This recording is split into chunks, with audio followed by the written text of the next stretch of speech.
If I had said no to that ride, I would still have my job. If I had stayed in my truck that night, I would still have my reputation. But I opened her front door instead. And that's when everything changed. My name is Jack Mercer. I'm 59 years old. I gave 31 years to one company. Not because I had no options. Because I believed in building something and standing by it. That belief almost cost me everything.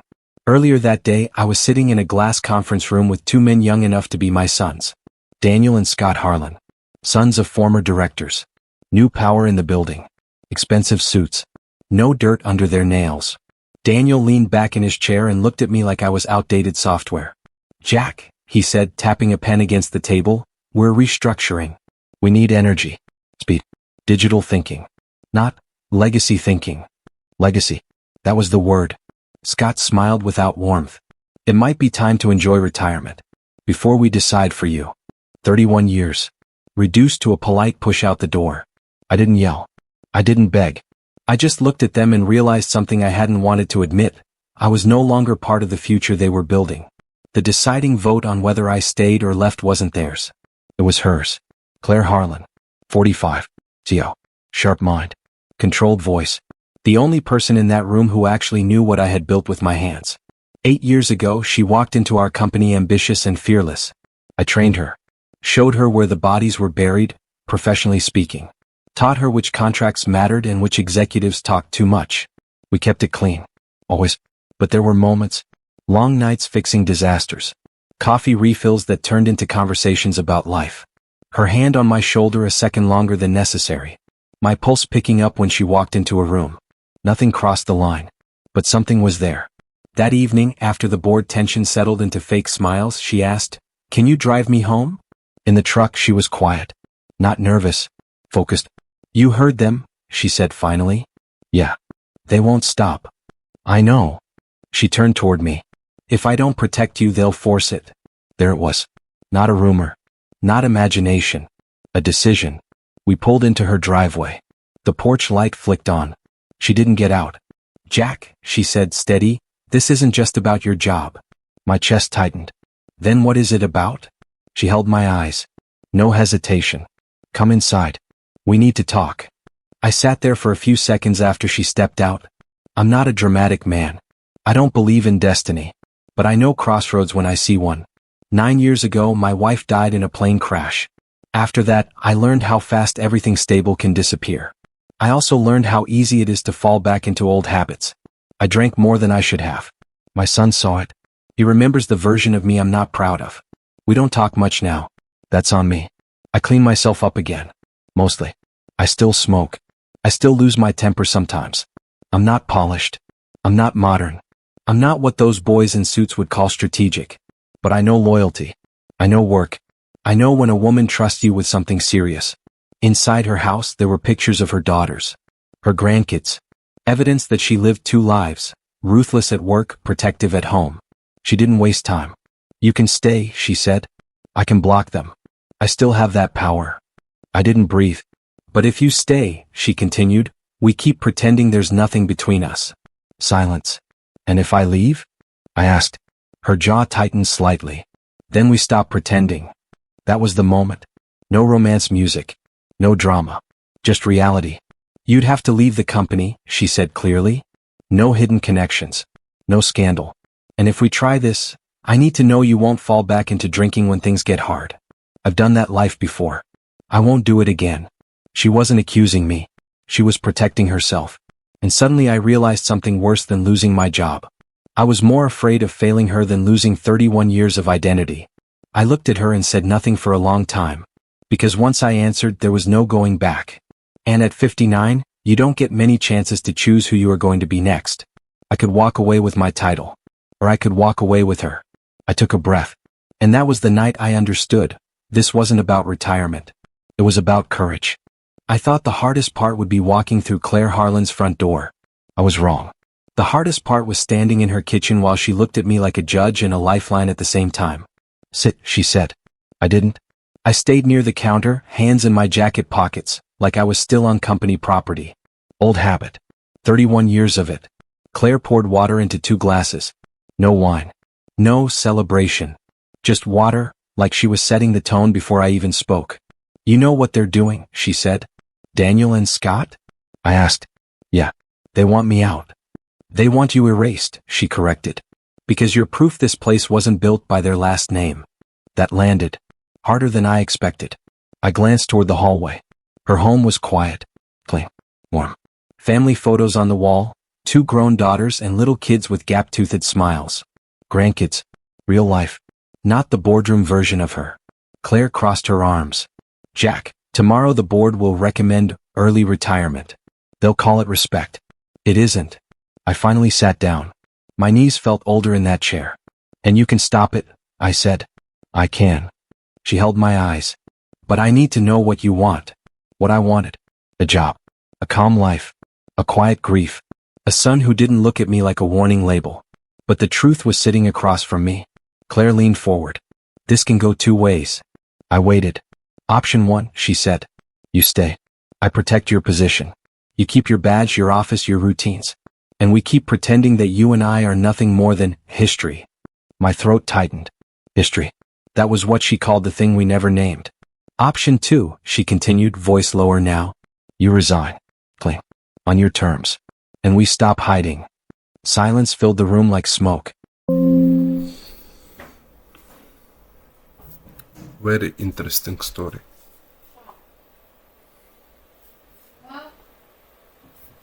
I cleared my throat. Claire, why now? She didn't flinch. Because they're forcing it. And because I'm tired. Tired of what? Tired of being the tough woman in the room, she said. Tired of men assuming my choices are either weakness or scandal. And tired of being brave at work and lonely at home. That was the first crack I'd ever seen in her armor. She took a breath. I'd been married twice. Both times I picked a project instead of a partner. I said nothing. I let her talk. The first one, she went on, was drugs. I thought love could fix it. I spent years pulling him out of holes he kept digging. The second was alcohol after a business collapse. I became the responsible one again. I won't do that a third time. Her eyes stayed on mine. So if you choose option 2, there are conditions. My pulse bumped once hard. No drinking, she said.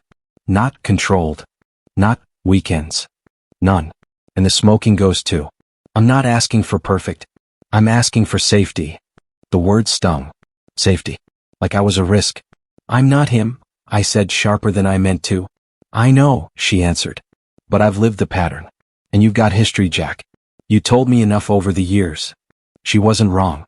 I told her about Linda. About the plane. About the nights I sat in my garage with Linda's car keys in my hand because I couldn't bring myself to sell the car. About my son moving overseas. About the old version of me, cheating, drinking, yelling, before I got my head straight at 40. Claire's voice softened. I respect you. I do. That's why this matters. I stared at the water glass, watching my own fingers tremble slightly. What happens if I choose work? I asked. Her mouth tightened. Then we end this. Whatever it is. You keep your job and you keep your distance. And if I choose you? Then you choose yourself too, she said. And you prove it. Every day. The room felt smaller. Like the walls were listening.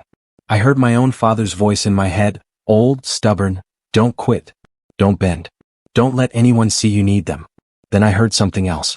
Linda's last voicemail, saved for years, simple and kind. Come home safe.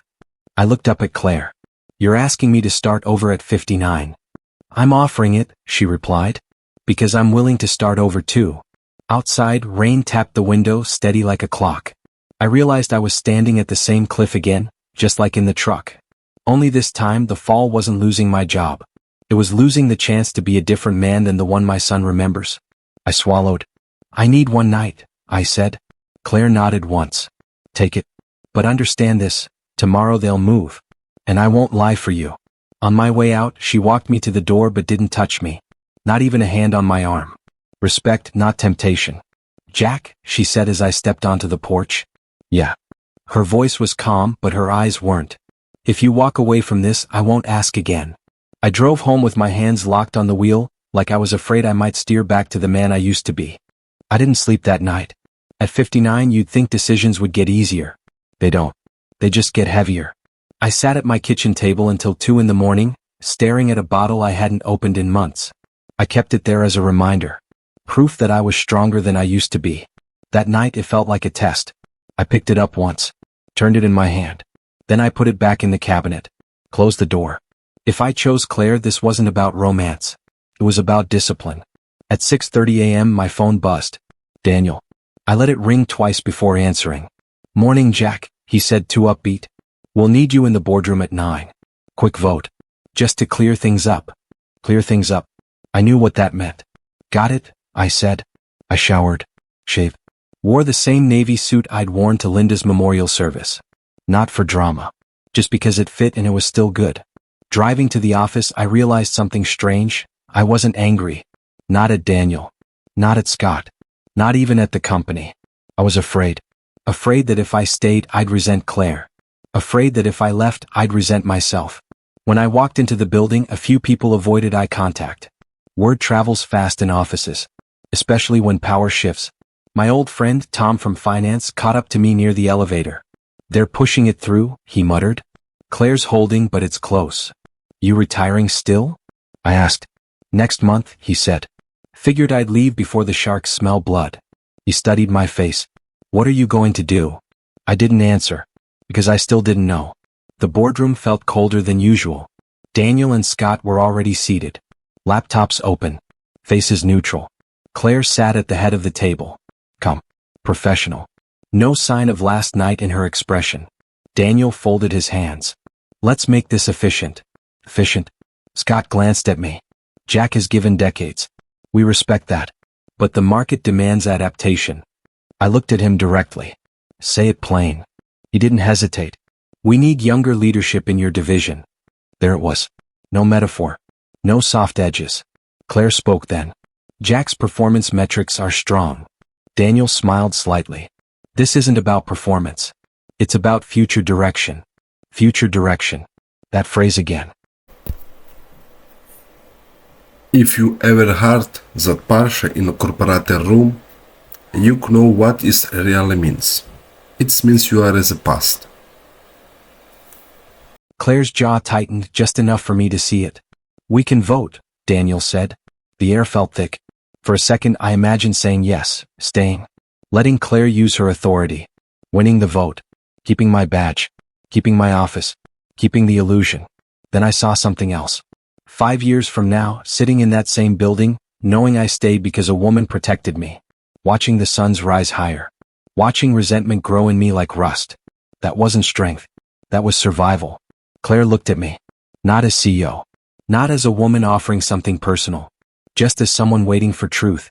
I cleared my throat. No need for a vote, I said. Daniel blinked. Excuse me? I'll submit my resignation, I continued. Effective immediately. The room went still. Scott leaned forward. That's unexpected. Not really, I said. You want a different direction.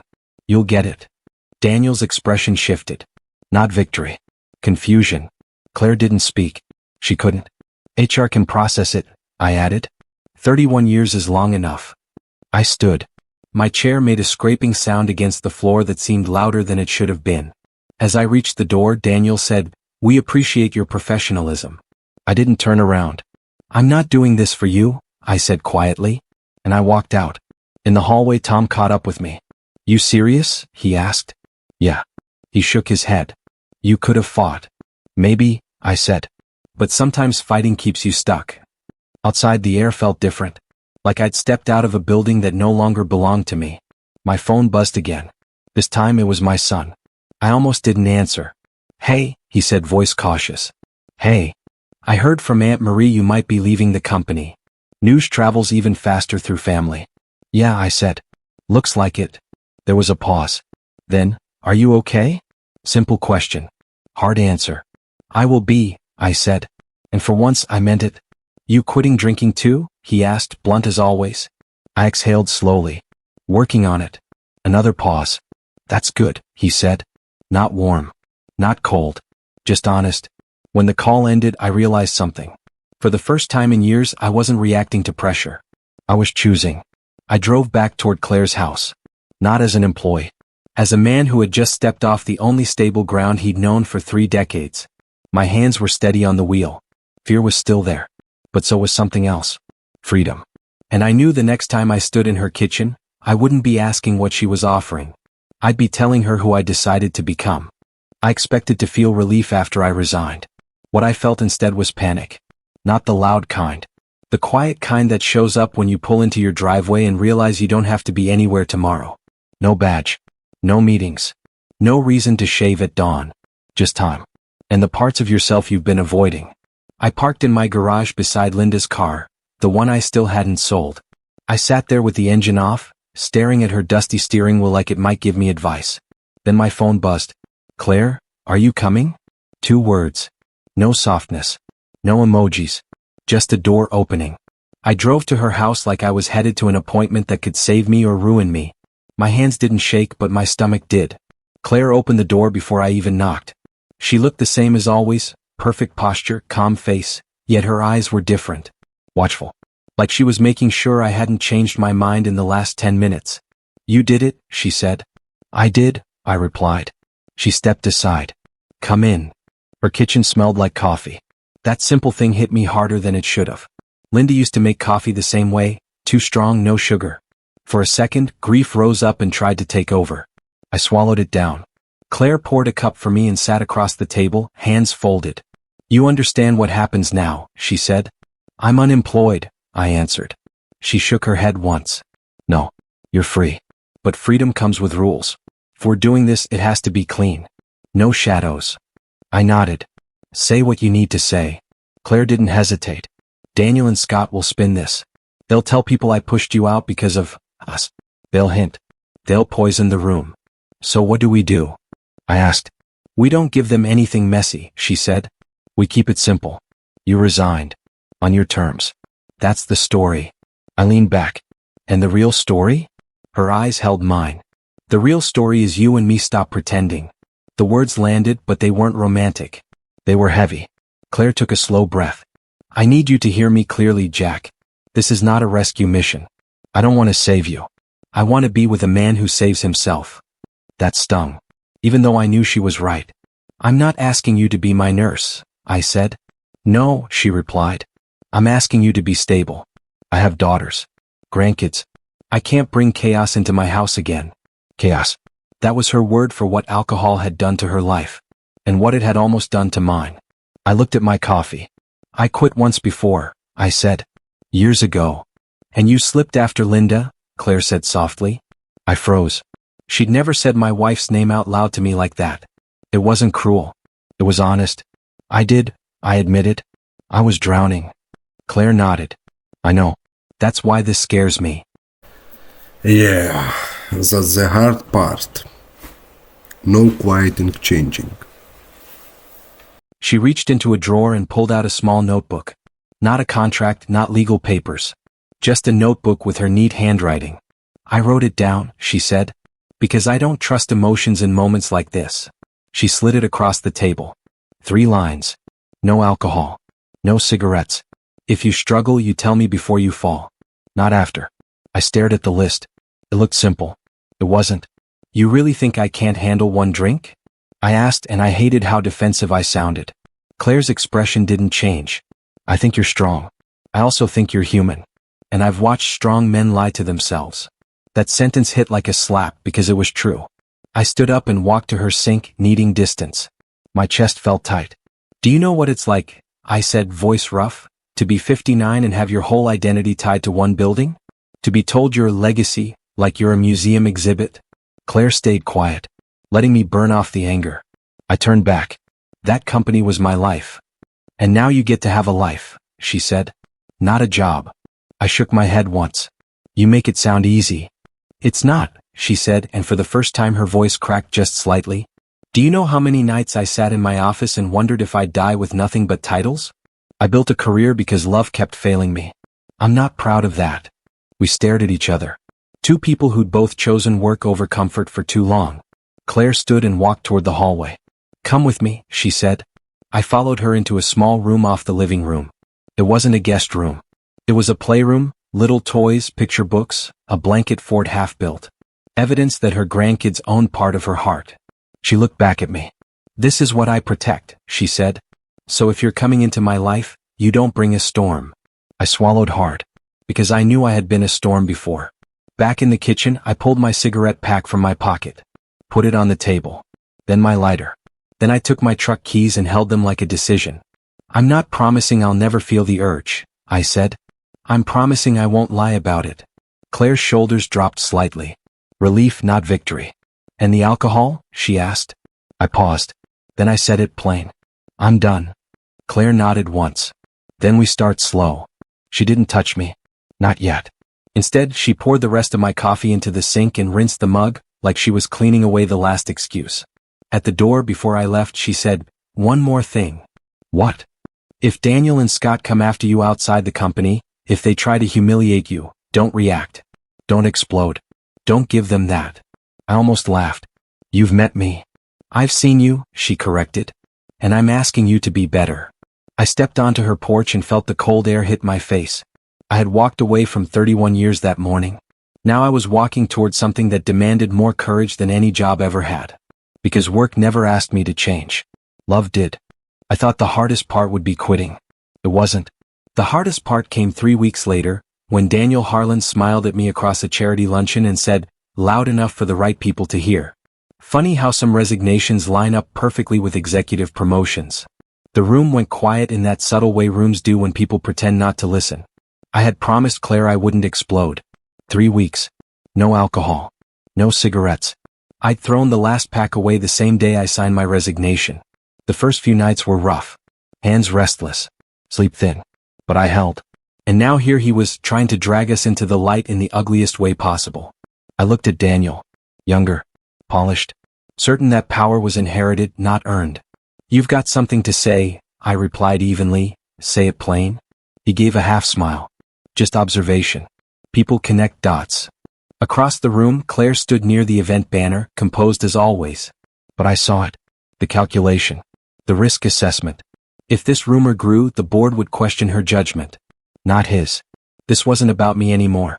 I stepped forward. Not aggressive. Not defensive. I resigned, I said clearly. No pressure. No deal. 31 years is long enough for anyone. I'm building my own business full-time now. A few heads turned. Daniel tilted his chin. Convenient timing. Only if you think I can't make my own decisions, I answered. That was it. No yelling. No accusations. But the damage he wanted didn't stick. Because I didn't give him heat. I gave him calm. Later that evening, Claire and I stood outside the venue. The air was cold. Honest. You didn't have to do that, she said. Yes, I did. She studied me. You could have walked away. I've walked away from enough things in my life, I said. Not this. Her expression softened, but not because of romance. Because of respect. I won't lose my position over this, she said quietly. But it will be harder now. I know. And are you still sure? She asked. That question mattered more than any board vote. Yes, I said. But not because I need saving. Because I'm done running from hard choices. The next real test came a week later. It was a Tuesday night. I was alone in my house. The silence felt louder than usual. My son had texted earlier, short message, polite. We were trying. Slowly. On the kitchen counter sat a bottle someone had given me as a farewell gift. I hadn't opened it. I hadn't thrown it out either. I stared at it longer than I should have. Grief does that. So does loneliness. So does ego when it's bruised. I picked it up. Turned it in my hand. And then I did something I'd never done before.